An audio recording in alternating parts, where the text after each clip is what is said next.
What's up, guys? Happy Friday the 13th. I'm gonna do a reading. Fun fact, Friday the 13th originally was like, a day to represent the divine feminine, the divine goddess, like we Freya, Friday.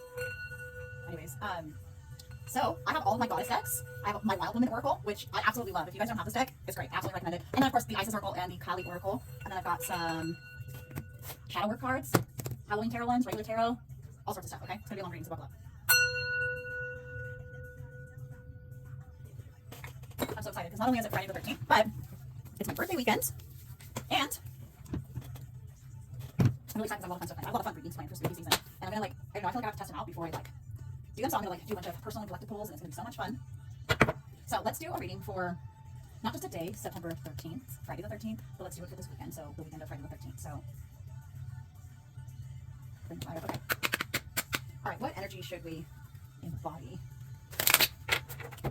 These Wild Woman cards are great. They're like all of the awesome divine feminine archetypes. Absolutely love this deck. Okay, we're gonna get a pull from all three of these though. Okay, what energy do we need to embody this weekend? All right, there's that one. We've got the Isis Oracle. These two are both Alana Fairchild's decks. Love her decks. This one is Cheyenne Zarate. Hopefully I said that the right way. Cheyenne Zarate. Oh yeah, all right. I'm so excited for today. I can honestly just feel the adrenaline just coursing through me. I'm almost shaky from it. That was just fun before I sat down to this reading, so that's also I'm excited. Anyways, I'm excited. It's gonna be a fun weekend. All right. These are so big for my little hands.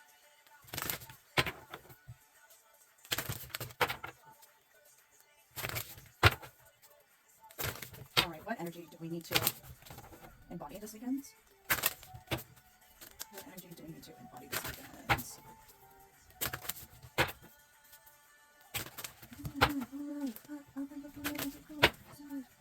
I apologize, got something important to say because there's a lot of energy going into this one. I'm feeling some tapped in. Okay. Just a few more.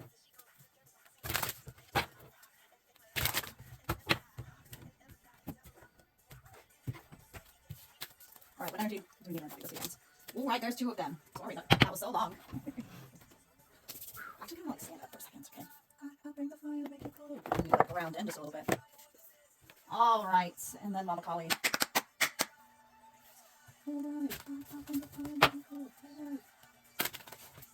Whoa! Is that our card? How many cards is it?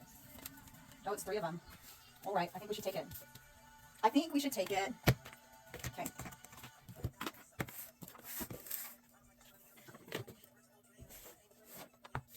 Okay.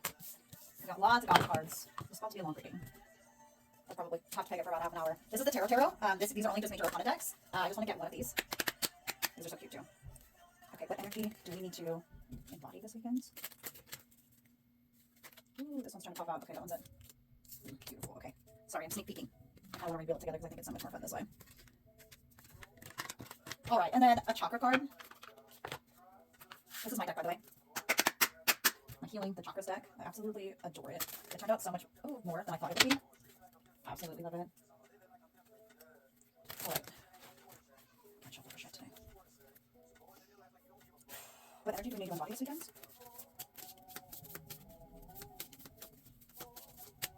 Beautiful. Okay. And then we've got some tarot over here to clarify and some keywords if we need it. Also, these are conversations with your inner self. It's like a shadow work deck. I feel that we should pull from this. Hi, maybe I feel like it's on purpose. Part 2, integrating. What hobby, subjects, areas of life? Okay. Okay, here we go. I think it got mixed. They're like white and black. But we pulled the white one, so. Something lighter here. This is from Resentful Notes. I actually haven't played with this deck much. What I have picked through was insightful. Okay, let's just get one. Okay, so maybe it's going to be like an inner child read. No, that's too many. I was thinking about pulling one more. Okay.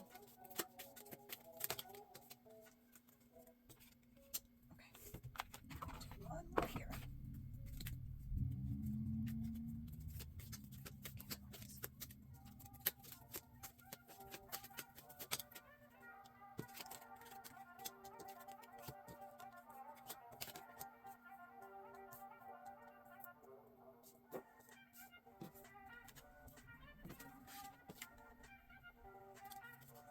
Okay.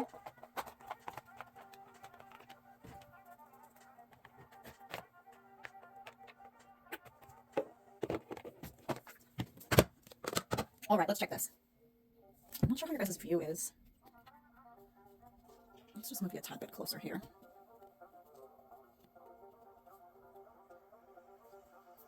All right, I got 15 minutes of recording time before I have to stop this and start again. So let's go ahead and get busy. All right, where are my guidebooks? Here we are. So let's go ahead and start with our goddess cards here and our wild woman card. Yes. All right. So we got 33 Hecate, Queen of the Crossroads. Love that for our wild woman oracle. And then we've got for our Isis oracle, we've got Key of Life, spinning the Ankh, the Key of Life, magic and ritual, crafting sacred practice. Mokisha of Kali, Gauri Devi, and Kukra Kula. I don't think I've pulled this card before. Numbers, we've got 33, 39, 43, and 34. Okay, let's read into the guidebooks for these. All right. What energy do we need to embody this weekend? Can you guys see okay here? Yeah, okay, perfect. 33.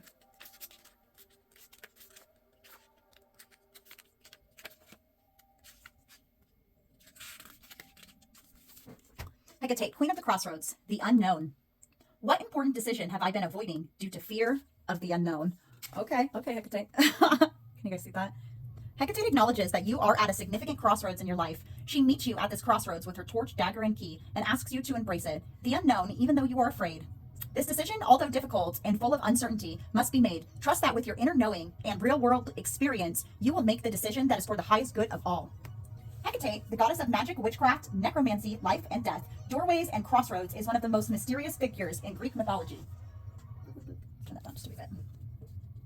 It is believed that her name may derive from the ancient Greek word, that looks like ekak, hekes, meaning far off, roughly translating to influence from afar. This name may allude her foreign origins, as her worship is thought to have begun in Anatolia, largely modern-day Turkey. Hecate was greatly honored by Zeus, as she was the only Titan permitted to maintain her authority once the Olympians won the war against the Titans. Only Hecate continued to hold the great power to either give or withhold from humanity anything she desired. Symbolism. This is one of the things that I really love about her deck, is she does get into the symbolism and the mythology of each one, which is great. The message is just at the front, but because she has always been shrouded in mystery, Hecate has been depicted in a variety of ways. A seductive maiden, a wise old crone, and a three-headed woman looking simultaneously in three directions at a crossroads, representing her ability to see into the past, present, and future. Statues and images of Hecate often show her carrying a torch that brings illumination, a dagger that cuts through illusion, and a key that can unlock any door we truly wish to enter. She is often accompanied by animal familiars such as black dogs, snakes, black cats, polecats, and dragons. What's a polecat? Okay, anyways, how are we on time? I got 10 minutes. Beautiful. Okay, let's go to Key of Life. Oh, look, I turned right to K. Absolutely love that. Right there was one off. Love that. Spinning the Ankh, the Key of Life. The Key of Life is the mysterious Ankh, the looped cross held in the hand of Isis. This mystery is opening to you now. The Ankh portends to new life being born through you now.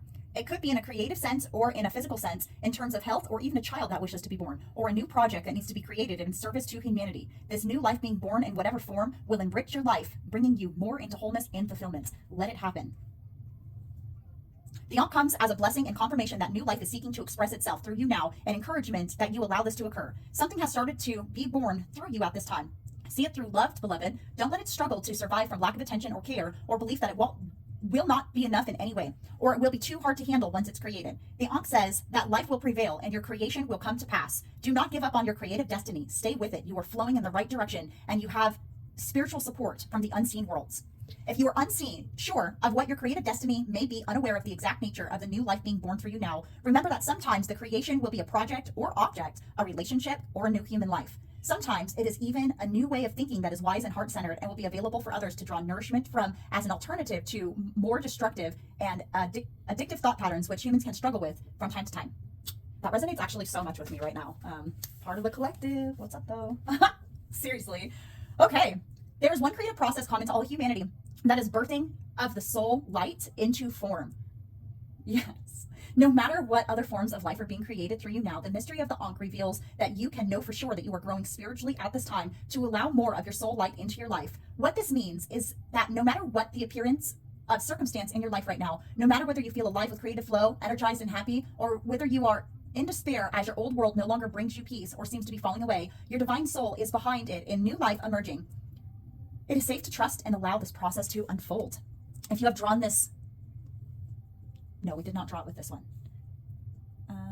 We didn't draw it with that one either. Okay, this oracle brings a special message to those on the creative path. If you have hit a blank page or a dry well for inspiration, if you are encouraging doubt in your ability to create and flow, do not despair. The Ankh promises fresh inspiration will return to you, and you can be assured that just as the Nile floods filled with life after it has receded, so too will your creative flow soon return. Your creative days are not over. Your creative well will rise again, and you will feel youthful, energized, and full of hope and promise, inspired to create. And then there is a ritual below. I don't know how well you guys can see it, but I will actually just put it right here, and you can, it honestly seems a little blurry. Let me see if I can focus my camera. Anyways. Doesn't focus very good. I'm so sorry. I'm just wasting time. I have 5 minutes left on this. Okay, let's go ahead and get to magic and ritual. Crafting a sacred practice. So, let's see here. MMM.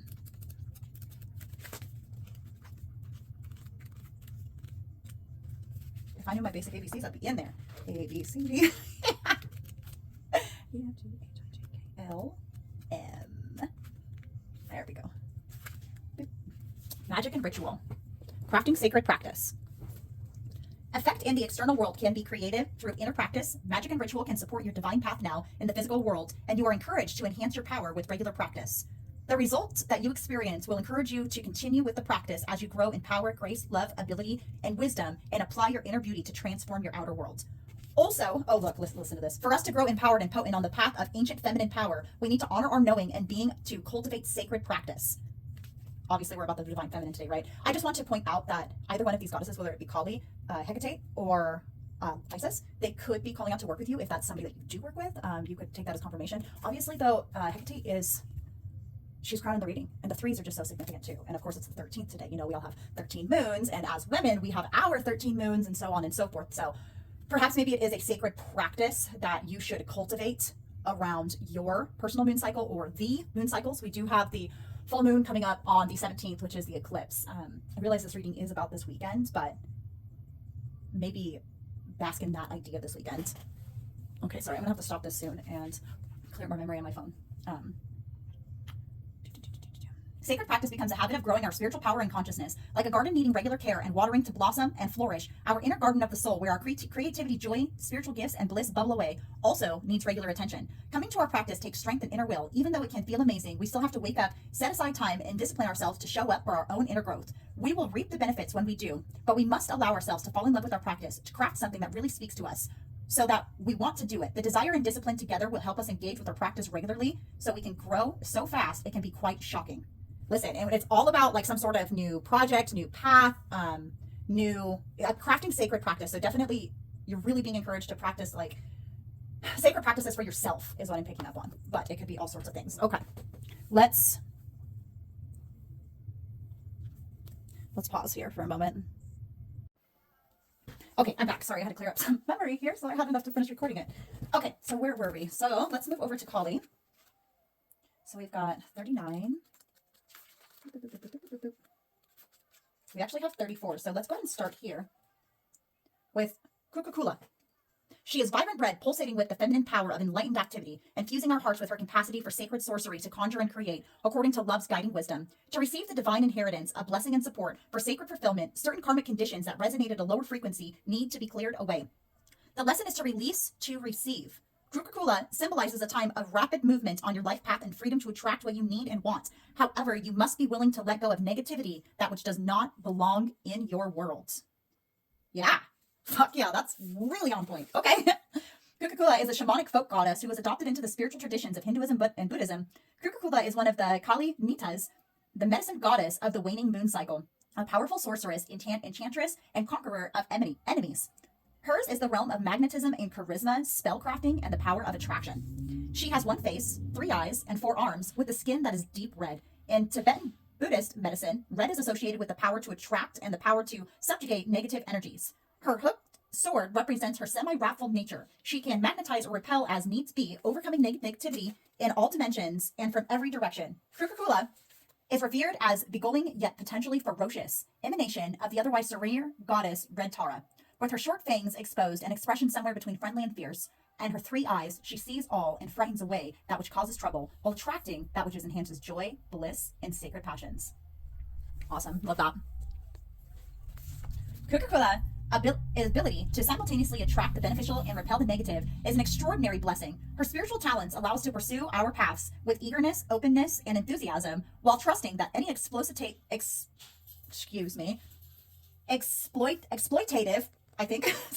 sabotaging, or otherwise unworthy energies will not be able to cause harm. If you have felt an inner conflict around being open, but have also felt the need to self-protect, perhaps due to your sensitivity to psychic energies, the oracle brings peace and connection to Kukufula, which can powerfully defend without being defensive and incredibly open without being vulnerable to negative influences. For the sensitivities and empaths among us who struggle with picking up unwanted energies from others, she is a glorious savoress.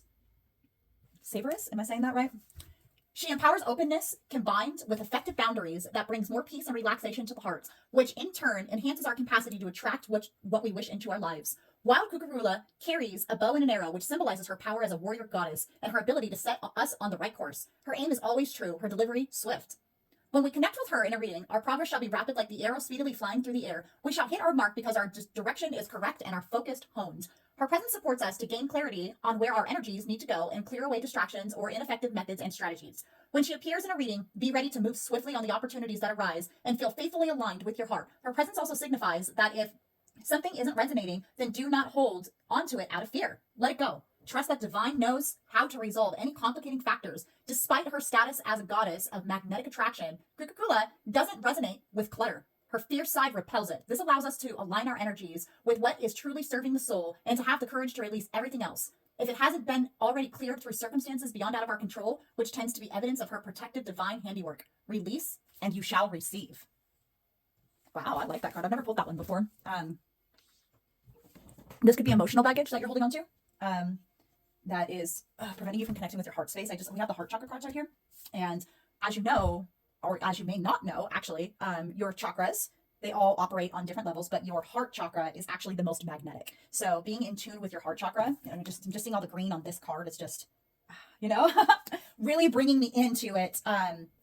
Perhaps you need to do some sort of clearing around the heart chakra this weekend, and some sort of releasing to get rid of the stuff while you're bringing in this new whatever. What is it that you're bringing in?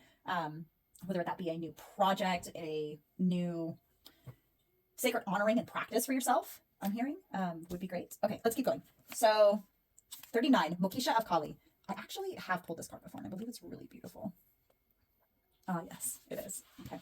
She is completely and utterly in love with your divine essence, and in her love bestows endless gifts. Your path need not be one of endless effort. Connecting with pleasure as a path of personal empowerment, with an intention to bring spiritual benefit to the collective through softening and opening your heart, is an act of worshiping the divine feminine. Relax into her presence of what is, and as you slow your pace and make swifter progress. Yeah, so this reading is all about very swift progress. An affirmation that I have personally found so very helpful is affirming that I am learning my lessons through joy and not through pain. So I learn my lessons through joy. And you can learn your lessons through pleasure. Life doesn't have to be hard, okay? Yes, sometimes the contrast is important, okay? But it doesn't have to be. You don't have to learn all of your lessons through like pain and sadness and sorrow and misery. You can learn them through joy and elation and creative exploration. This card is about Kama, and Kama is the sweet things in life, if I'm not mistaken. Let's keep reading before I jibber jab too much. Kama, yeah, right here. Kama is a Sanskrit word that refers to the sweet stuff of life, pleasure, emotional fulfillment, and being completely present so that we can experience life through all the senses. So it is also sensuality and physical vibrancy. Without the quality of Kama, our experience of life can be dry, bleak, and intimidating. A joyless existence with simply more tasks to be completed. If we are feeling exhausted, lacking in the qualities of delight and lightness of heart, then we have become deficient in Kama. Sacred pleasure in the realm of the goddess and enjoyment of life is a sacred act of devotion, gratitude, and celebration. In the trials of profound challenge and transformation, we can feel disconnected from our joyfulness. It's as though we are akin to the bright days of summer and we are midwinter, wondering how it ever was that we would frolic about and barely anything when we know how to feel the need to cover ourselves with abundant protective layers. This is to be expected during times of intense suffering when we are dealing with an issue that has elicited grief or anger. Yet if we allow our minds to remain open to the possibility of joyfulness and pleasure, they can then find their way through the sun breaking through clouds and bringing us comfort. The oracle can indicate not only a more pleasurable way of being as part of your future, but also an offering of pleasure now, even as you are struggling to ease the strain and make the way easier overall. Accessing pleasure requires embodiment. Ooh, wasn't that the word that I used? What energy do we need to embody this weekend? We need to embody the feminine side of enjoying pleasure and being in the receptive mode and receiving. Okay, that's beautiful. Just take. Okay. Accessing pleasure requires embodiment, a connection with the senses and the subtle nuisances of feeling and beauty. Through embodiment, it is easier to receive healing. It can manifest through the uplifting scent of aromatherapy, the warmth of a shower, gratitude for a safe and comfortable place to sleep, the sumptuousness of warm clothes or a satisfying meal, the delight of playful silliness in animals, the nutty sense of humor of a beloved human, the simple appreciation for the flow of breath, or through the openness of being that spontaneously occurs in response to an expansive vista of trees and mountains. Karma is the spiritual practice of the presence that leads us into joy, even ecstasy and bliss. It is just the juiciness of feeling truly alive. If we have complicated or confused attitude toward pleasure, the natural need for it can be denied or repressed. Yet it will not disappear. It will arise in some indulgence, addiction, or peculiarity of behavior, which creates suffering because it is not the natural expression of the natural need. The Kali of Kama helps us reconnect to our need for pleasure and its healthy expression. The oracle speaks of a gift entering your life from the will of the goddess. It is an invitation to relax and receive. Sometimes we may unconsciously attribute the divine will with the intentions to demand more of us, yet divine will has our best interests at heart. When we need to develop strength, it will certainly provide the experience necessary for us to do so, but it also provides sweetness and pleasure from which we can embrace, or not, using our free will. The oracle speaks of a need to embrace pleasure and the many gifts of the goddess. This is not an indulgence. It can actually help make progress on your spiritual path. To be able to embrace joyfulness is a gift. It provides us with relief and release when the path has been truly difficult. It is the summer to the soul's winter. To grow, we need both. The Kali of Kama is a message that we should not discard our need for pleasure. So much of what society promotes as pleasure is little more than disembodied escapism that creates further suffering rather than healing. The natural and enhancing experience of pleasure, however, are a mystical medicine. We can only access it through presence, spontaneity, and connection to ourselves and life. The Kama Kali is genuinely healing. That is how we recognize sacred pleasure through its effect. It has far-reaching positive consequences that lead to more energy, commitment, and discipline as a natural response to the alleviation of excess pressure. The teaching is not about becoming Hinduistic or pursuing pleasure at any cost without wisdom or benefit. Instead, the oracle asks us to engage with pleasure as an act of worshiping the goddess. When the divine worship is genuine, it doesn't add to the suffering of the world, but it aids relief. To understand this, we can give up the notion of pleasure as selfish and begin to associate it with the sacred. The oracle brings comfort, speaks of forthcoming grace and pleasure in your life, and your capacity to be truly with it as an act of blissful divine devotion. Love that. Okay, and let's just do this last one here, number 43. Sorry, Debbie. But yeah, really just connecting with the pleasure in life, in whatever project or new path you are beginning on, this new rebirth, talking about with the Ankh. Okay. I'm so cold. Sorry, my air conditioner just kicked on and I'm just freezing. All right. Sorry, Debbie. Champion of the sweet souls with fierce hearts who are underestimated and passed over. She is who is gentle as the deer and ruthless as the lioness. Who is the capacity within the awakened heart to arise, to overcome obstacles, to have faith without any evidence of victory, and to rally the spirit until the right moment to act and win is felt. She is nonconformity and the freedom to be one's true self. Recognize your own beauty and value. Introspective of whether another has the capacity to behold it at this time, you shall shine. The divine feminine. All of these cards are divine feminine cards. And there's a lot more, especially in this Kali deck, and in the Isis Oracle deck. They're not just all feminine cards. This Wild Woman one's the only one. So I think it's just amazing that that's all we pulled. All right. Divine feminine is all about allowing your creation to lead. Okay, masculine's all about like getting it done. And when you're working with your inner divine feminine energy and your masculine inner, your divine feminine energy and your divine masculine energy, we both have them inside of us. So when you're working with your divine feminine energy, it's really allowing the creative to lead the way and flow, and know that where the creative flows and where the divine feminine sets the standard, the divine masculine will then rise to. Even if you think about it in terms of like you know what I'm saying. The phallus will rise to the divine feminine, right? She matches the status quo or whatever and kind of controls the creation process. But it's important to recognize that the divine feminine actually does lead the divine masculine in terms of giving the creative direction, where the divine masculine is where it comes in to start concretely building. So this weekend, you are really encouraged to be embracing that divine feminine energy and honoring and letting go of everything you don't wish to create and focusing and bringing in everything that you do wish to create. Remember that your inner divine masculine will rise to your energy, and then being able to put in the concrete work to actually bring whatever new thing is into fruition for you. Okay, we got about 3 minutes. Let me just read this card here. The divine feminine is often misunderstood. She is stereotyped as weak and passive, and therefore underestimated or dismissed, or as devouring and castrating, so is feared or spurned. Yet she is not one thing or the other. She is the wisdom of what is needed. Garu is the secret softness and light that is part of Kali. We could call her Kali's bright shadow. Garu is domestic, okay? I can't say this word. And accessibility, where Kali is wildness and mystery. Gauri is bejeweled with gems, Kali with skulls. Gauri is dressed beautifully in sumptuous attire, while Kali is naked, smeared in ash and blood. Gauri shows how to operate within social systems, whilst Kali rejects and disrupts social conditioning. Gauri creates harmony and connection, whilst Kali is an anonymous and independent. Gauri is culture, whilst Kali is untamed. Kali gives and Kali takes away. Both work towards the same purpose of protecting and empowering the soul, but by whatever method will work of that moment. Both are manifestation of one feminine divinity. One story holds that Kali went to the river to wash, and she emerged fair as Gauri. Soon after, a demon lurked nearby. Her dark skin re-emerged, and that was the end of the demon. One lesson from this story is that our fierceness is always within us. We can trust that in that and relax into our gentler, more easygoing side. Fierceness is the context of Kali, is fierce wisdom. We do not need to cultivate an inherently violent way of being, but rather allow fierce wisdom to spontaneously arise when needed. This story also shows us that there are times to embrace the darkness and times to shed it. We can move into a lighter move as a way of growth and healing, knowing that dark wildness is within. When needed to overcome a potential obstacle, it will destroy that which threatens to compromise your light, and then it can be at rest once more. This is not something we have to contrive. Instead, we can practice it. Oh, sorry, I got cut off. Okay. Allowing for instinctive wisdom to guide us. So, when Gari Devi arises in a rating, you are asked to check your boundaries and tune into your capacity to hiss, and to realize you are entitled to be kind, but also to be respected. If you have seen yourself as a badass, it's time to embrace your softer side. If you have been soft and doubted in your ability to stand up for yourself, you have simply forgotten that you are also Kali. Play with the balance, with what resonates, and know that if you allow for it, the divine will spontaneously arise from within, and whatever form shall accomplish the task. Take responsibility for the consequences of your actions while trusting in her methods that flow through you.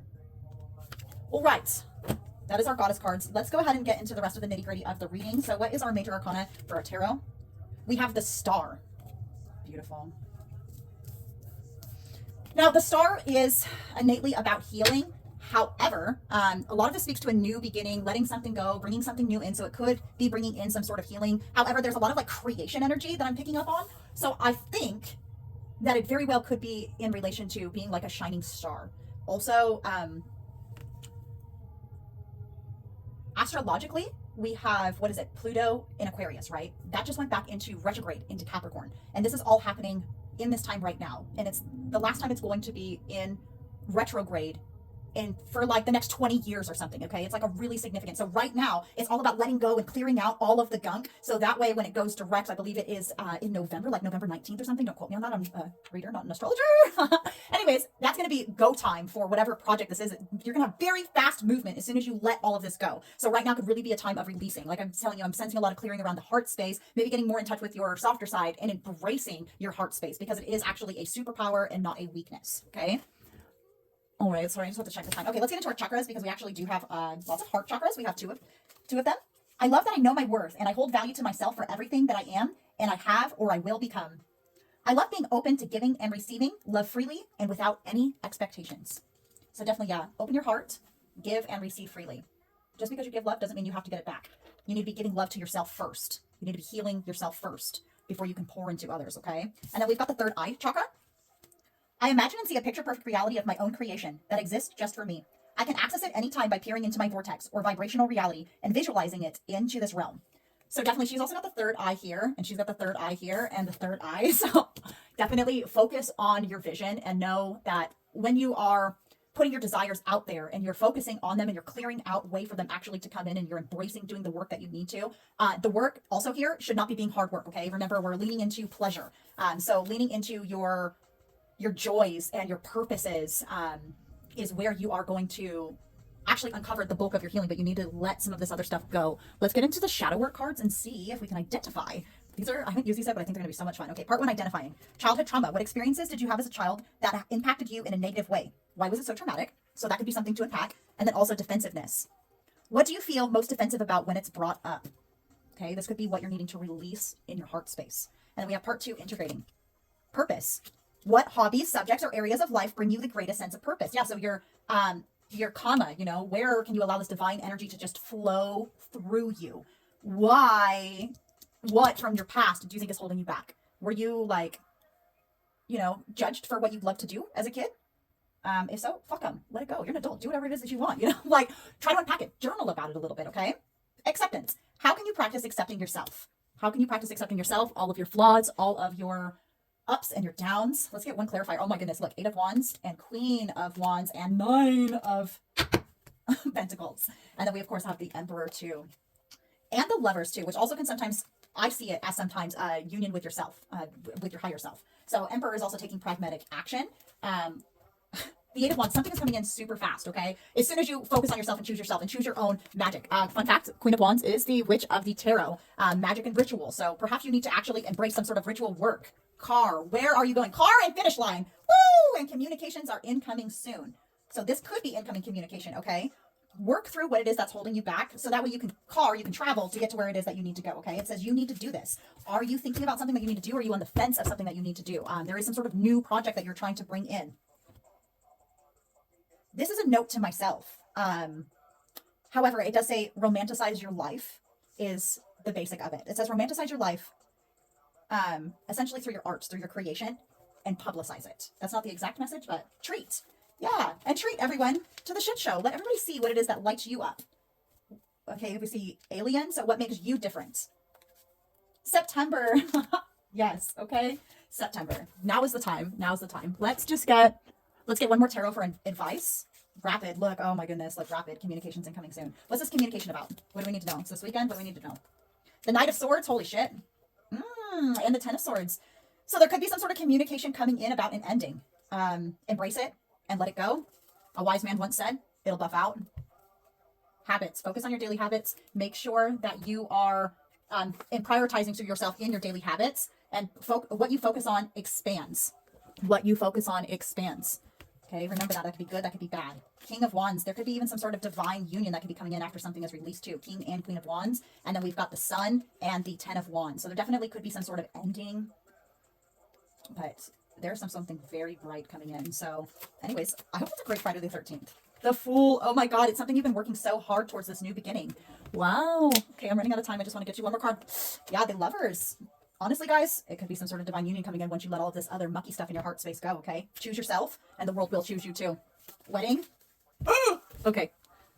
It also said third party and seek-wise counsel, so that could be something that somebody needs to know. But overflow, and then it says life is a daring adventure, and get out in nature. Anyways, yeah, I hope everybody has a happy Friday the 13th, and yeah, I'm out. Keep a lookout for my other readings. I'm going to be doing some like really fun readings this spooky season, so you can always check like my website, gypsyartisttarot.com, to book a reading. That will be the only place I'm offering them. They're not out yet, but over this weekend I will be. I'm working on it. I have to test out the readings and do them before I like make them publicly available, because, you know, like I feel like I don't know, maybe that's just my spiritual integrity, but I have to like do the readings. I like to do one for myself, and then I like to do one for the collective, and then I will then make it available for anybody who wants personals. I'm only going to be doing it during spooky season, so yeah, get in while you can. Love you guys. Happy Friday the 13th.